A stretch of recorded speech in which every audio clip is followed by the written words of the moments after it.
来换一个进水阀啊。那么进水阀呢是在机器的这个右侧面啊。那么侧板呢需要把它拆下来。那么侧板呢它有4颗螺丝啊，4颗螺丝要把它拧下来。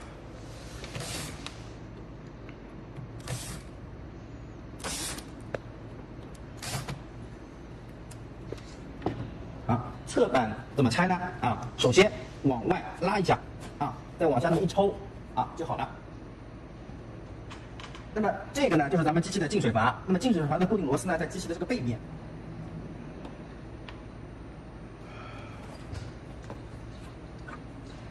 好，这2颗螺丝把它拧下来。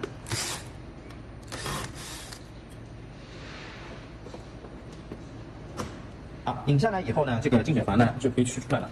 啊，取出来了。那么我们找一个钳子，把这2个插线把它拔下来。啊，并且呢，把这个卡片，拔掉。啊，这里有一个环，啊，环往里顶住，啊，往里顶住，再去拔这个管子。好，这样子。啊，那么你收到的这个进水阀呢，也是跟它一模一样的。啊，装的时候呢，也是怎么拆就怎么装。啊，只要把这个进水口这样子插到底。啊，把这个蓝色的卡片来扣上。啊，这2根线的话，它是不分正负极的啊，随便插。啊，插上。然后呢，把这个进水阀放到大概的位置，好，我们把2颗螺丝呢进行固定。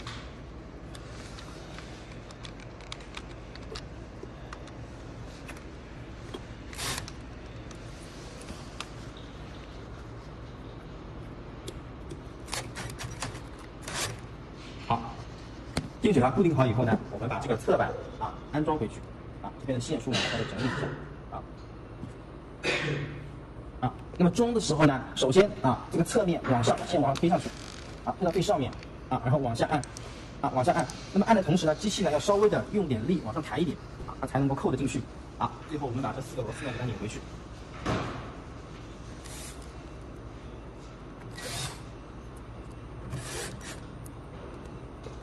好，这样的话呢，我们这个进水阀就更换。